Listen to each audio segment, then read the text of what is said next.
دیکھیں گے کہ زبیر جس نے بیٹے کے لالچ میں دوسری شادی کروائی تھی اور زینت جیسی نیک بیوی کو دھکے دے کر گھر سے باہر نکال دیا تھا، اس کی غلطی زبیر کی نظروں میں یہ تھی کہ اس کی بیٹیاں تھیں، اس کے پاس بیٹا کیوں نہیں ہوا، جبکہ وہ بیوی جس پر زبیر اپنی جان چھڑکتا تھا وہ اس کو بیٹا کیا دیتی، اس نے تو اسے زہر دے کر اپنے عاشق کے ساتھ گھر سے ہی بھاگ نکلی۔ اور اب تو زبیر کے گھر والوں پر ایک کے بعد ایک قیامت ٹوٹ پڑتی ہے، سدرا بھی اجڑ چکی ہوتی ہے اور ان کا گھر بھی اجڑ چکا ہوتا ہے، یہاں تک کہ ان کے پاس زبیر کے علاج کے لیے پیسے بھی نہیں ہوتے کہ زبیر کا آخر علاج کس طرح سے کروایا جائے۔ فی الحال تو زبیر کے سامنے ستارہ اور جہانگیر کی اصلیت آنا باقی ہے، ابھی تک تو وہ بے ہوش ہی پڑا ہوتا ہے، اسے تو کوئی دنیا جہان کی خبر ہی نہیں ہوتی۔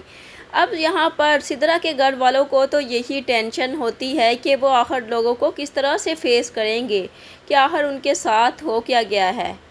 زینت کے ساتھ ان لوگوں کو زیادتیوں کی سزا تو مل ہی چکی ہوتی ہے، البتہ یہاں پر زبیر کی مجھے لگتا ہے کہ بینائی ہی چلی جائے گی، کیونکہ زبیر کو جیسے ہی ہوش آتا ہے تو زبیر کہتا ہے کہ اماں مجھے کچھ بھی دکھائی ہی نہیں دے رہا، مجھے تو سب کچھ دھندلا دھندلا سا ہی دکھائی دے رہا ہے۔ تو یہاں پر اس کی اماں کو جب یہ بات پتہ چلتی ہے کہ شاید اس کے بیٹے کی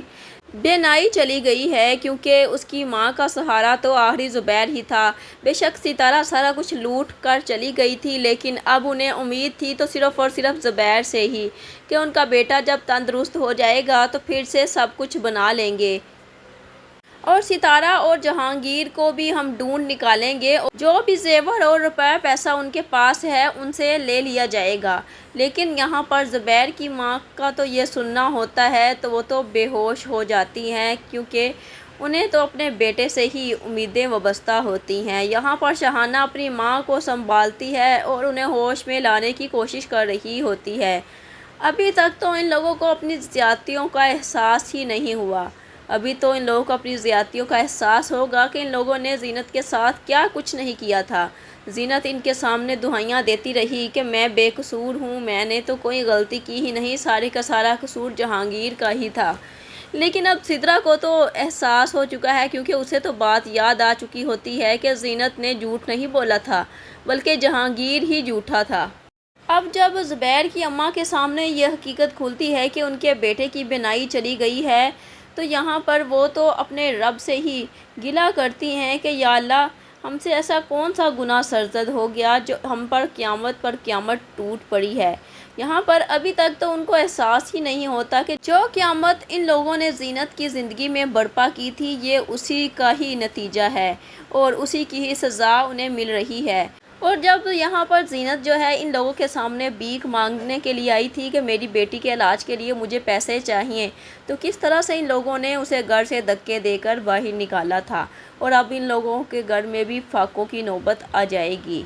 اور جب فاقوں کی نوبت آئے گی تو یہ زینت کے گھر میں ہی زینت سے بھیک مانگنے کے لیے جائیں گے، کیونکہ ان لوگوں تک یہ خبر جو ہے پہنچ جائے گی کہ زینت کس طرح سے اپنی زندگی میں کامیاب ہو چکی ہے اور آج کل تو وہ پیسے میں کھیل رہی ہے۔ تو یہاں پر اماں اور سدرا جو ہے وہ زینت سے اپنے رویے کی معافی مانگنے کے لیے جائیں گی، لیکن فی الحال تو زینت ان لوگوں کو معاف نہیں کرے گی، لیکن اپنے شوہر کو جب دیکھے گی تو شاید ان لوگوں کو معاف کر دے۔ دوسری جانب اب اسلم کو بھی سزا مل جائے گی اپنے کیے کی، کیونکہ ملک صاحب کی بیٹی پنکی جو ہے وہ تو نیلم کے پاس پڑھنے کی ہی ضد کر رہی ہوتی ہے، اور جب نیلم گھر پر نہیں پہنچتی تو وہ کھانے پینے سے بھی انکار کر دیتی ہے۔ تو ملک صاحب سے تو اپنی بیٹی کی یہ حالت جب دیکھی نہیں جاتی تو نیلم کے گھر پہنچ جاتے ہیں اور نیلم اور زینت ساری بات بتا دیتی ہیں کہ فیس بڑھانے کی بات نہیں ہے، کیونکہ ملک صاحب اور اس کی بیوی کو تو یہی لگ رہا ہوتا ہے کہ نیلم فیس بڑھانے کے چکر میں ہے، اسی لیے ہی اتنے نخرے دکھا رہی ہے۔ لیکن جب ساری اصلیت ملک صاحب کے سامنے آئے گی اسلم کی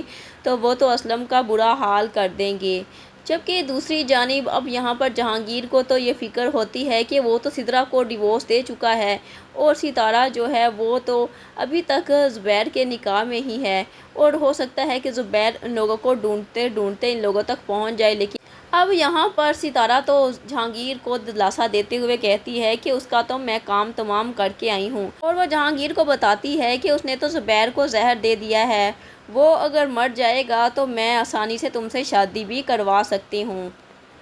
تو یہاں پر جہانگیر تو کہے گا کہ ستارہ تو کافی سمجھدار نکلی ہے، لیکن ساتھ ہی ساتھ دونوں کو یہ بھی فکر ہوگی کہ کہیں پولیس ہم تک پہنچ ہی نہ جائے۔ لیکن اب جہانگیر کو تو تسلی ہو جائے گی کہ اگر زبیر مر چکا ہے تو وہ عورتیں تو میرا کچھ بھی نہیں بگاڑ سکتی۔